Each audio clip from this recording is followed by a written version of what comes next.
A few days ago, I came across a term, Hurried Child syndrome. Have you heard about it? Psychologist Dr. David Elkind first discussed this term in his book, The Hurried Child. According to Dr. Elkind, Hurried Child syndrome is when a child is pushed to grow up too fast, such as when a child is overscheduled with extracurricular activities, pressured to achieve or expected to act older than they are. However, mental health professionals do not use Hurried Child syndrome as an official diagnosis. It is considered a more theoretical concept. In this episode, we will talk about Hurried Child syndrome. We will also talk about how do we know if the child is experiencing Hurried Child syndrome, and is saying hurry up to your child good or bad, and if it is bad, then how to avoid it. Hi, I'm Alpana Dev and you are listening to Mother's Gurukul podcast. I am a certified parent and kids life coach, parenting and lifestyle content creator, and a mother of two lovely kids who are my greatest source of inspiration. At Mother's Gurukul podcast, I talk about various aspects of parenting and share my tips and tricks to make your parenting journey smooth and beautiful. I also talk about some motivational topic that will make your life easy. So, let's learn together. Let's grow together at Mother's Gurukul podcast. Every now and then, we come across kids whose week is packed with extracurricular activities. When we talk to them, it feels like we are talking to a mini adult, or who are always thinking about their performance. Well, I have no intention of judging these kids and their behavior.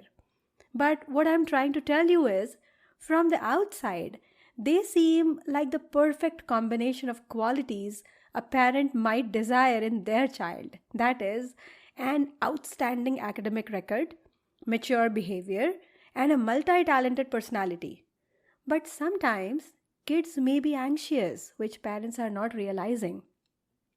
As parents, we have a list of words or phrases we should and shouldn't use. Good job, well done, bravo, you can do it, and give your best are a few from the list. Along with this, there is one more word that parents use all the time. Hurry up. Do you agree? So what are your thoughts about these words? Personally, I feel hurry up is more of a command than just two words. So, what's wrong in saying hurry up? Shouldn't parents tell their kids to hurry up? Does it contribute to their stress and anxiety? Well, there is no foolproof evidence that states that saying hurry up can cause anxiety. It is because anxiety is not caused due to one single factor. But when parents rush kids for every single thing, and it happens regularly, it does put some amount of pressure on them. Also, since their brain is always on the go to finish their task list, it leaves limited to no scope for them to think on their own. Most parents have the very best intentions. It seems natural to want more for their children than they had themselves. But while kids are busy finishing their task list, are they thinking on their own or just following the commands of the parents? Are they getting time to relax and be kids? Now the question comes, how do we know if the child is experiencing Hurried Child syndrome? So here are a couple of symptoms. They may have disruptive sleep pattern, poor eating habits, no physical activity because their routine is tied up. Or they may feel themselves less worthy and they relate progress with achievement because they are constantly trying to prove themselves. They have a weak emotional development because their mind is always busy with something or other. Or there is a frustration between parent and child because their body and mind are tired, it comes out negatively. Or they are finding it hard to relax because they hardly experience any downtime. So, is saying hurry up to your child good or bad? As I said, it is not proven that saying hurry up can cause anxiety. But if we want to see it from an angle of reducing stress for both the parent and the child, then here are a few ways to avoid saying it. First thing that we can do is give them extra time. Even grown-ups need time to transition from one activity to another. Then why do we expect that kids should transition at jet speed? Giving them a heads up 5 to 10 minutes before the actual time will make the transition smooth and they will not feel rushed. Second, be more specific. Just saying hurry up does not provide them with any information about what they are expected to do. Although it may seem obvious to us as adults, it is not to them. For example, instead of hurry up, you can say finish your shower, or get dressed up, or pack your bag, or put your shoes on and wait for me in the car. Now see, here we are telling them clearly what is expected from them. Third, teach them time management tips. Teaching them time management tips from an early age helps them to feel less overwhelmed. They can use an alarm clock for their task.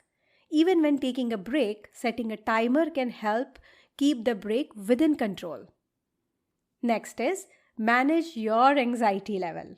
Have you realized that when we panic, we also spread those vibes in our surroundings? Even though small tasks seem tedious, we make more mistakes and get frustrated for no reason. So, to maintain a calm environment, first we have to manage our anxiety levels. If you are hurried, then you will be agitated. And then have some free time. Every day there should be some dedicated time when a parent can sit, relax, and share the giggles with their kids. This downtime is significant for family bonding and a kid's brain development. Please take into consideration what they want to be. Be selective while deciding on activities for them. Instead of enrolling them in 5 different classes of which only 1 or 2 are of their interest, it is better to use that time to strengthen your interpersonal relationships. And value learning over achievement. When they sit for an assessment, ask them to tell you about everything they have learned that wasn't on the test. And lastly, let them bear the consequences of their actions. Parents who want their kids to be independent must let them take responsibility. For example, instead of constantly reminding them to finish their homework or getting ready for a class, let them face what happens if they don't do it in time. Tell their teacher why they couldn't finish their homework or were late for the class. If possible, let the teacher know about it in advance. To summarize today's episode and this topic of Hurried Child syndrome, in just one line, I would like to say smartphones and social media have already exposed children to the adult world. Now let's try to let them enjoy being just kids. Let's not rush our kids unnecessarily. That's all for today. If you like today's episode and if you want to check out what all is there on Mother's Gurukul podcast, then don't forget to check out other episodes on this show. And I would love to know your feedback. If you are joining me for the first time, then thank you for tuning in. And yes, please do subscribe to the show.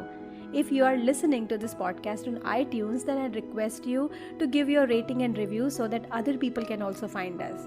If you or you know anyone who is seeking guidance in their parenting journey, I'm just a message away. You can book a free consultation call through my website www.mothersgurukul.com, or you can reach out to me through my social media handles Alpana_Dev on Twitter, Alpana Bapat on Instagram, and Mother's Gurukul on Facebook. You can also email me at mothersgurukulpodcast@gmail.com. I'll see you soon next week with another interesting topic. Till then, stay blessed, stay healthy. Happy parenting. Bye-bye.